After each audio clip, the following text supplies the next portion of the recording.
Social media Patel Prahlad भाई।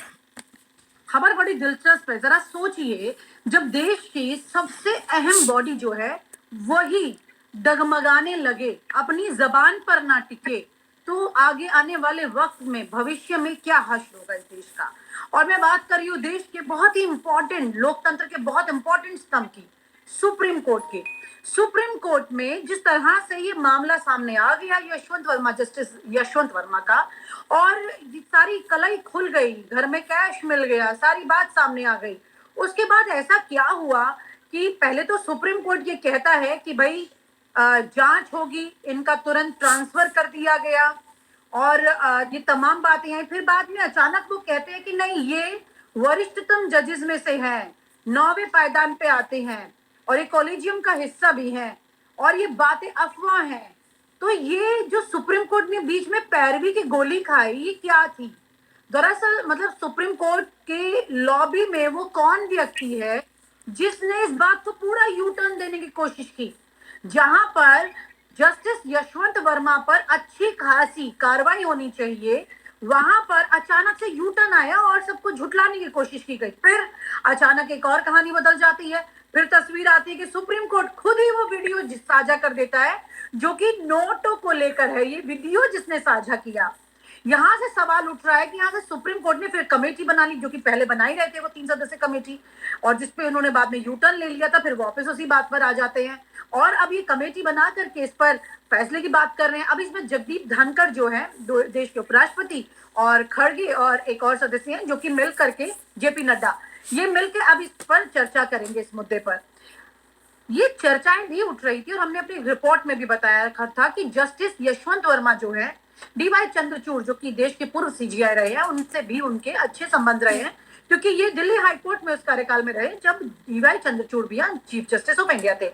हमारे साथ इन तमाम सवालों के जवाब अगर आपको जानने हैं तो आप ये बात सुनिए खुद वरिष्ठ पत्रकार राजेश बादल जी से। सर से हम इस बात को आगे बढ़ाते हैं चर्चा करते हुए।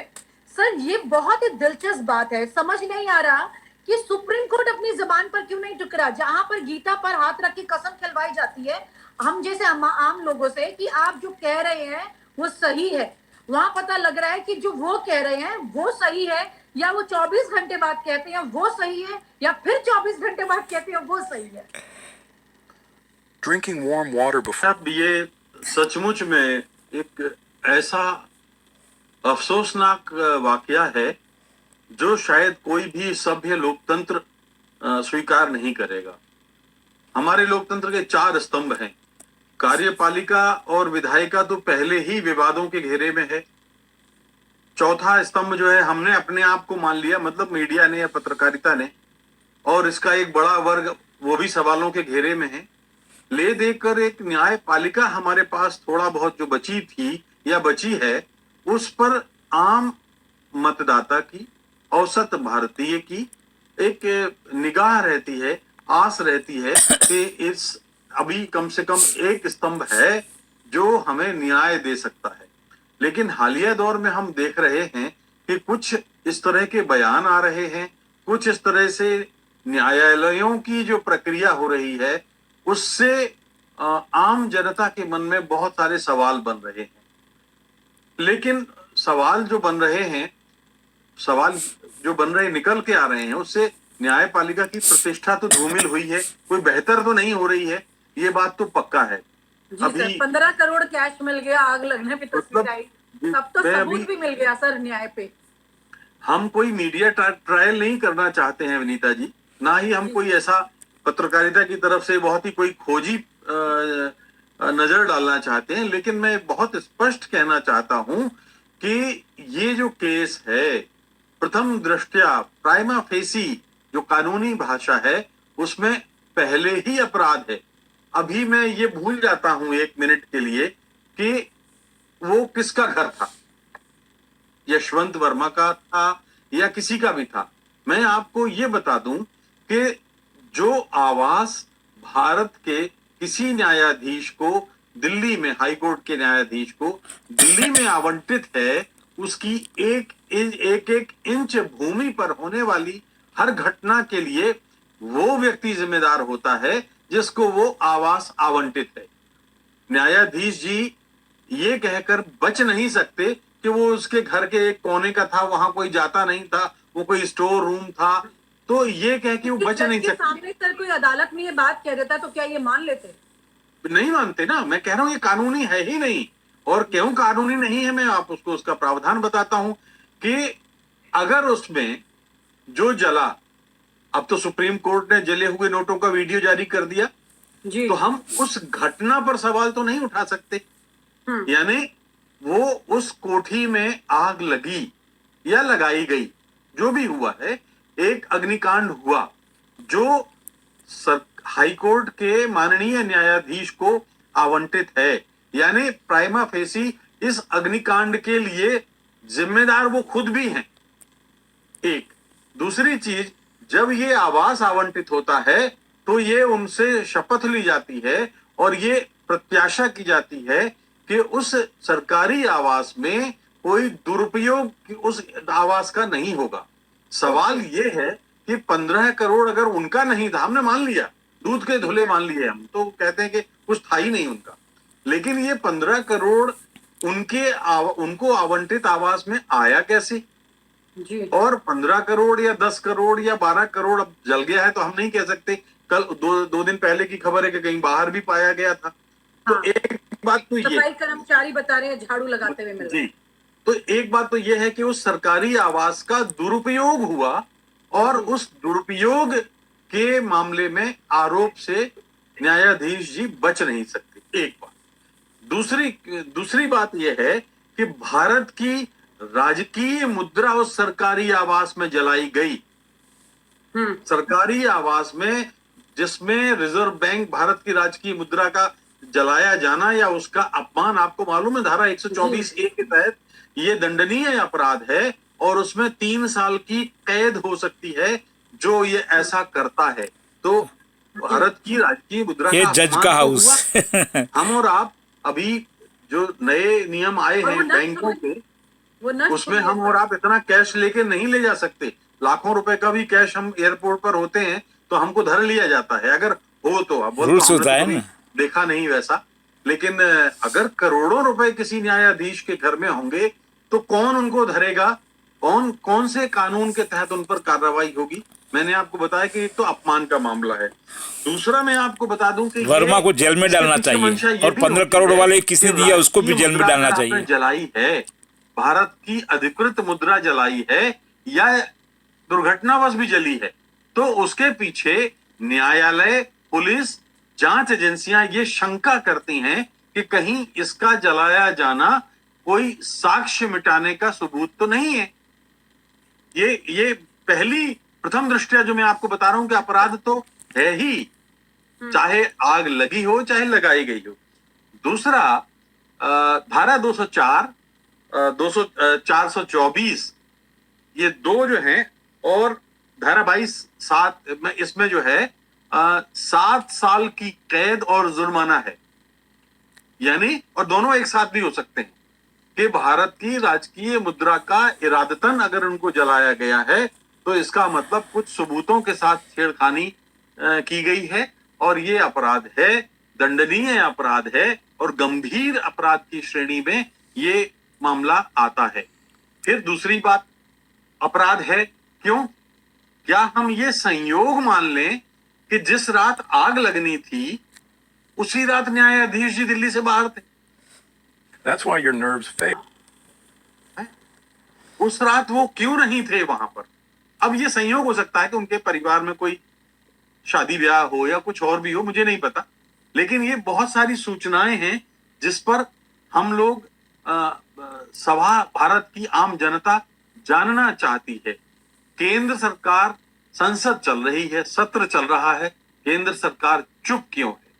सुप्रीम कोर्ट बयान बदल क्यों रहा है? ईवीएम स्कैम में भी ऐसा हुआ, सुप्रीम कोर्ट में ईवीएम में भी ऐसा हुआ। आए थे।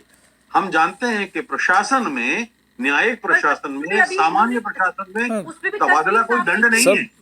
वो प्रॉब्लम है जुडिशरी में। अगर वो इलाहाबाद हाईकोर्ट चले गए तो वो न्याय करने लायक है भी कि नहीं है? मतलब उनकी न्यायिक प्रक्रिया पर भी तो सवाल उठेंगे। फिर न्याय तो करेंगे। जनता एक्सेप्ट ही नहीं करेगी उनके फैसले को। फिर भाई जनता स्वीकार करे या ना करे, लेकिन सुप्रीम कोर्ट तो स्वीकार कर रहा है ना कि वो न्याय करने के काबिल हैं, और इसलिए उनको इलाहाबाद हाई कोर्ट में भेजा गया है।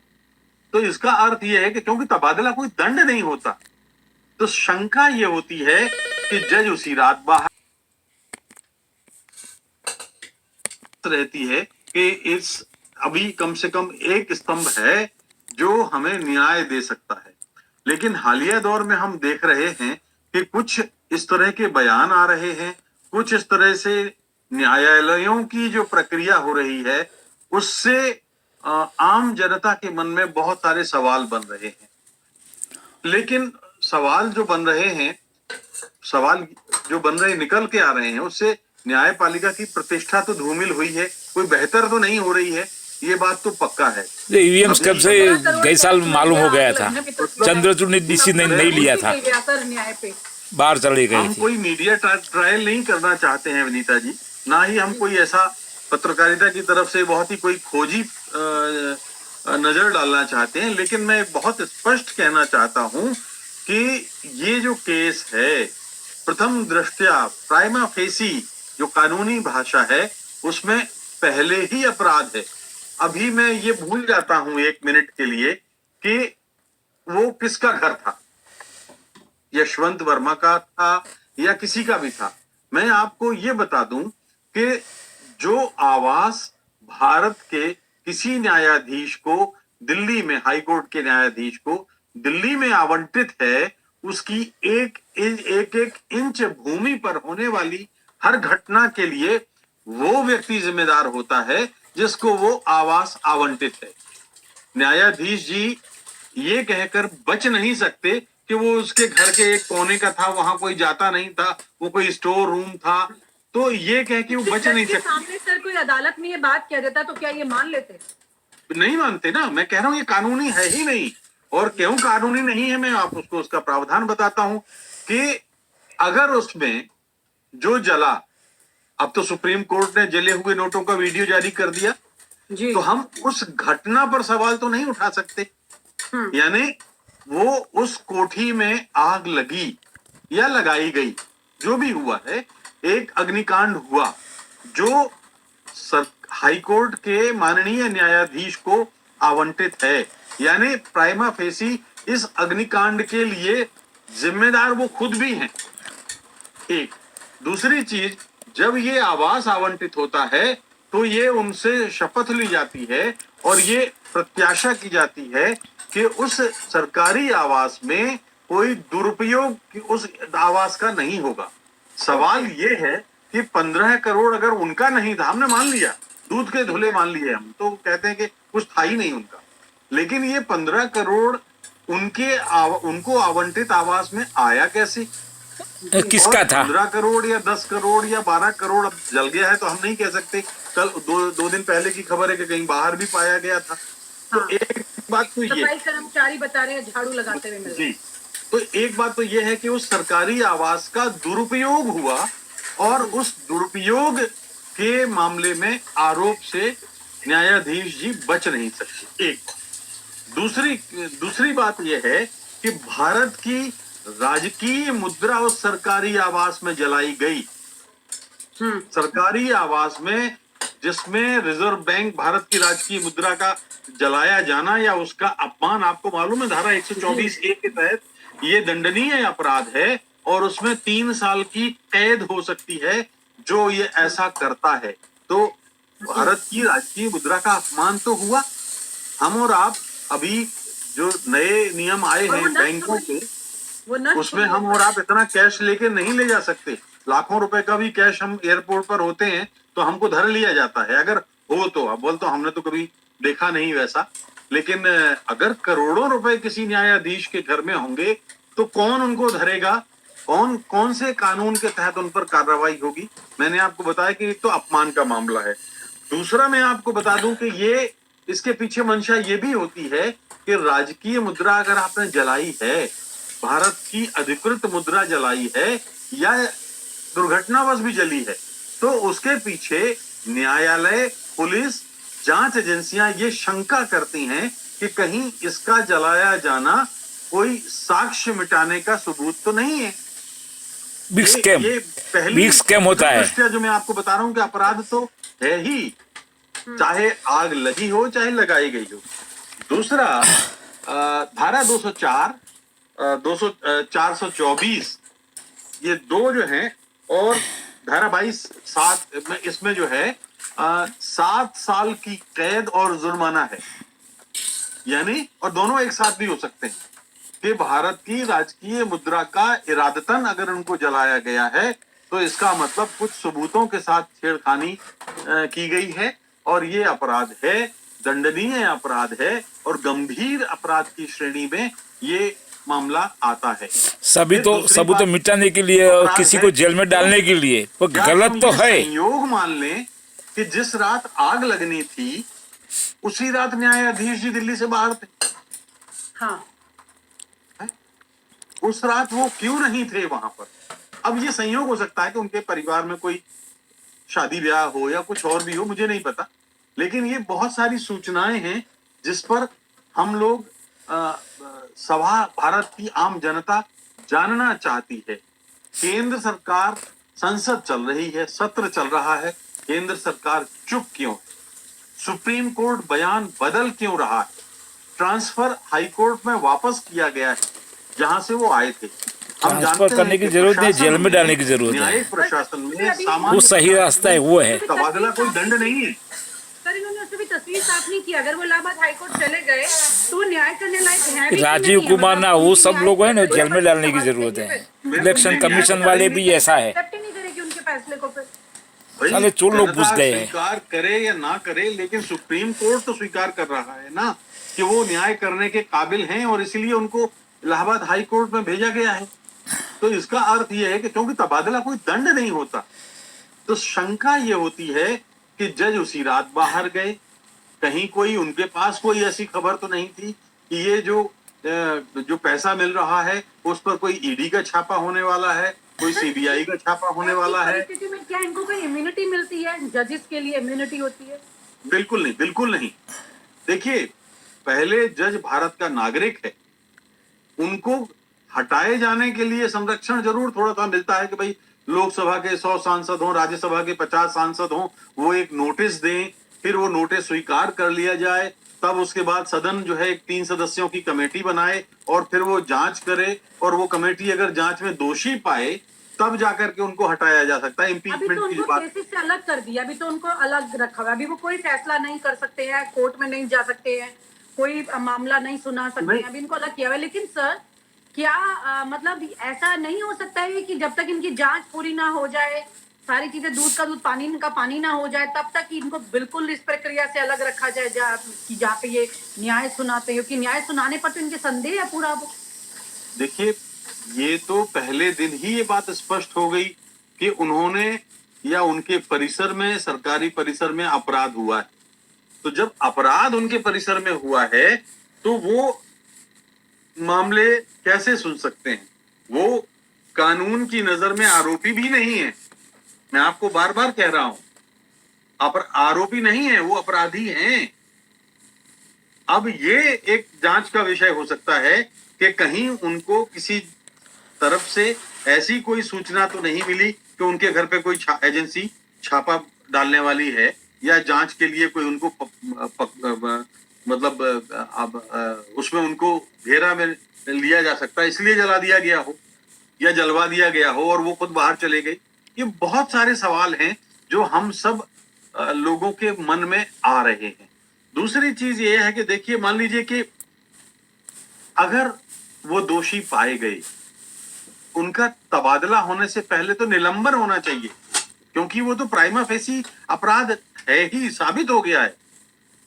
अरे चलिए, अब कहां से पैसा आया, इसमें क्या चल रहा है? नोट जो मिसिंग है या जो नंबर के नोट वहां जले हुए हैं, सस्पेंड करके जेल में डालना चाहिए। राजीव कुमार वर्मा, साली कितनी आइटम है नेशन में। गई हैं इन गड्डियों को कौन लेके गया है, वो तो सब जांच ईडी वाले, सीबीआई वाले सब बदमाश लोग खड़े हो गए हैं। और माननीय सुप्रीम कोर्ट का इरादा नेक हो तो आ सकता है कि भाई उन नंबरों का मिलान किया जाएगा। 15 करोड़ कम नहीं, चंद्रचूड़ भी ऐसा है। और जो जले हुए नोट मिले हैं इसका अर्थ ये है कि वो निश्चित रूप से 15 करोड़, आप बताइए, हमारा तो एक 500 का नोट फट जाता है तो उस रात नींद नहीं आती हम लोगों को। तो एक बार गलती से मेरे से 500 रुपए का नोट क्योंकि लिफाफे के अंदर था, मैंने देखा नहीं, मैं पर सर, ये पूरी परिस्थिति में अभी तक ये नहीं पता चल रहा है ये 15 करोड़ अगर उनके नहीं थे, उनके प्रेमाइसेस में भी मिल गए, उनको पता नहीं था, तो ये थे किसके?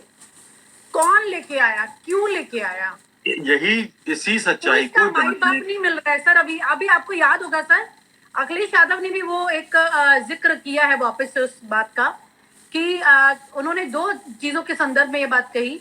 एक तो ये कि हमारी पार्टी के लिए भी बोला गया था कि 250 करोड़ रुपए मिले हैं, तो उन्होंने ये तंज करते हुए कहा है, सटायर करते हुए कि वो 250 करोड़ हमें वापस दे दो प्लीज, अब आपको मिले थे तो वापस दे दीजिए। फिर उन्होंने एक वो याद दिलाया, उत्तराखंड में एक उत्तर प्रदेश के ही अधिकारी के यहाँ पर जो चर्चा हुई थी और बहुत उठी थी और हमने तो नाम भी बताया था और हमें नोटिस आ गया था उसके बदले में, तो वहां पर भी अच्छी खासी मात्रा में कई करोड़ों का कैश था एक संदूक में जो वापस उनके पास पहुंच गया था।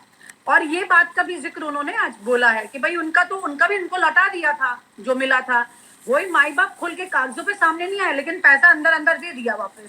तो ऐसे ही उनके 250 करोड़ लौटा दें। अब ये 15 करोड़ तो किसी को नहीं लौटाए जा सकते क्योंकि आग लग गई इसमें, लेकिन इसका माई बाप यानी कि ये राज रहने वाला है सर। इसका मतलब क्या कि ये पता ही नहीं चलेगा कभी ये पैसे थे किसके। देखिए, अगर इसमें कुछ गड़बड़ पाई तो मेरा ख्याल है, क्योंकि जो मीडिया में मैंने खबरें छपी देखी हैं, शायद 7 साल पहले 2018 में इनके खिलाफ सीबीआई ने भी एक मामला रजिस्टर किया था। बिल्कुल सर किया था। तो यानी दाग तो उनके दामन में पहले से था। तो सर पहला दाग है, दूसरे दाग के साथ कैसे चलेगा? तो ये अब अगर वो ऐसा नहीं होता तो माननीय मुख्य न्यायाधीश जी के ऊपर सीधा सवाल खड़ा होता है। और ये बात ये दो तरफा रवैया है ना, एक तरफ तो आप कार्रवाई नहीं कर रहे हैं और दूसरी तरफ आप वीडियो भी जारी कर रहे हैं कि जो है ये वीडियो देखो दुनिया वालों, ये पैसे बचाव भी करते हैं, जो अपराध है, तो सरकारी उसको सस्पेंड करके जेल में डालना चाहिए। सरकारी आवास में, सरकारी जमीन पर। मैं बार बार उस बात को कह रहा हूं कि भाई मान लिया कि आपने किसी से घूस नहीं ली, आपके कोई पीए ने ली होगी, आपके किसी चपरासी ने ली होगी। ये आमतौर पर होता तो यही है ना कि बड़े मामलों में कोई ना कोई एक डायरेक्ट कोई मंत्री या कोई जस्टिस पैसा लेता है क्या? कोई नहीं लेता।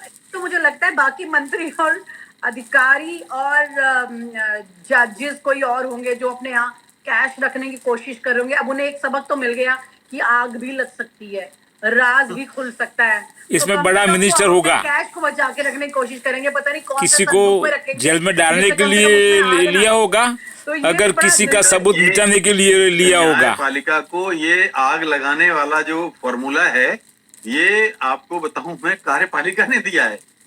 जब करप्शन हमें 40-45 साल की पत्रकारिता, इतनी बड़ी रकम हो तो बड़ा तो केस होगा, तो इसमें तो कैबिनेट मिनिस्टर भी हो सकता है। मामले उठते थे तो अचानक सचिवालय की उस बिल्डिंग में आग लग जाती, अचानक वो वही फाइलें जलती थी।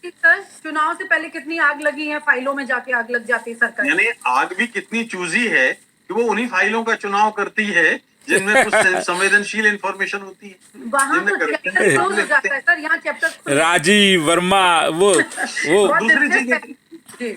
लेकिन मुझे लगता है कि विनीता, इसके पीछे एक सवाल और खड़ा होता है। बड़ा सवाल ये है कि एक न्यायाधीश नवरत्नों से बताओ, मोटा बताओ, चंद रोज पहले कैबिनेट में इलाहाबाद हाई कोर्ट के ही एक और न्यायाधीश ने बड़ी अश्लील सी टिप्पणी की थी। उसको दोहराने की जरूरत नहीं है, मेरा ख्याल है हम लोगों को बोलने में शर्म आएगी।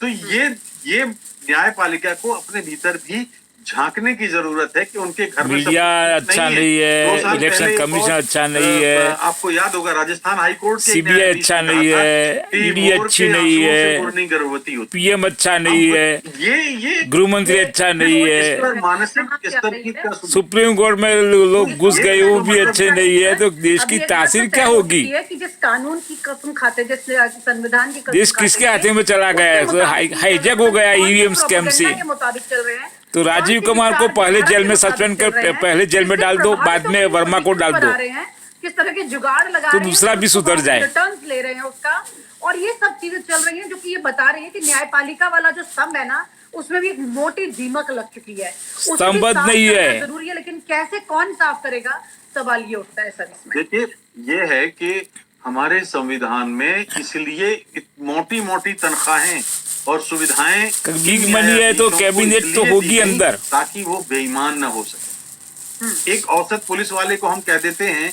कि उसकी तनख्वाह बहुत कम है, इसलिए वो चालान चौराहे पे नहीं बनाता और पैसा लेके आपको जाने देता है। अगर कांग्रेस वाले अच्छे थे, करप्शन बहुत उल्लंघन करते हैं तो एक होता था, बहुत छोटा होता था, उछालते आपको कोई तो लाज नहीं पब्लिक को खलास कर दी लेकिन अब उसमें, इनको तो मालूम है, महंगाई इनको बढ़ा दी। 2.5 लाख रुपए की वेतन मिलती है, महीने का 27,000 रुपए सरकारी मन की बात भत्ता करता है। मिलता है दफ्तर का, सरकारी आवास जो दिल्ली के जिस जोन में चोरी जहाँ वो रह रहे करवानी, हैं, मन नहीं बात लाखों करवानी। रुपए का किराया हो उस कोठी का, दादू साहब अगर बताना। आप मार्केट दर से आप देखेंगे तो लाखों रुपए महीने का किराया होगा। उसके बाद आप देखिए बिजली पानी उनको मुफ्त मिलती है, उनको 20,000 रुपए महीने का पेट्रोल मिलता है, ड्राइवर मिलता है, गाड़ी मिलती है। उसके बाद उनको जो है फर्नीचर के लिए 6 लाख रुपए मिलते हैं। यानी इतना पैसा जब ऑलरेडी सरकार जो हम जैसे आप जैसे मेहनत कश लोगों का है, जो हमारी टैक्स सर। के जरिए सरकार हासिल करती है, इनके पास जाता है। इनके पास जाता है और इसके बाद भी पैसा उनके लिए मतलब कम पड़ता है, तो फिर ये क्या कहा जाए।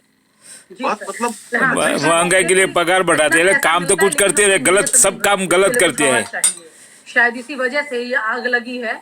और बीजेपी बड़ी बात में है, 90% खत्म कर देती है, वर्क इस गलत बार होते आपने हैं। राज को खोल कर रख दिया है। 4,000 और scam बड़ी last 10 आपको years। जल्द ही होगी, उम्मीद ये तो है। GDP बढ़ अगर गया, इसकी परतें जो हैं, वो रुपया अगर वाकई में खत्म हो गया, ये सच GDP सामने खत्म आने हो लगा गया, कि लोग इसे नहीं डेमोक्रेसी चलाएंगे, खत्म हो गई, GDP तो खत्म हो गई, किसी तो डेमोक्रेसी आपके खत्म हो गई, गुटबाजी रुपया की खत्म हो वजह से गया। नहीं, लेकिन कम से कम सच बाहर आना तो चाहिए। उसको राइट नहीं है सत्ता चलाने के, कल्ला के लिए सब राजीनामा दे दो। और आप हमसे जुड़े रहने के लिए सब्सक्राइब करें YouTube पर, फॉलो करें ट्विटर पर और लाइक करें Facebook पर।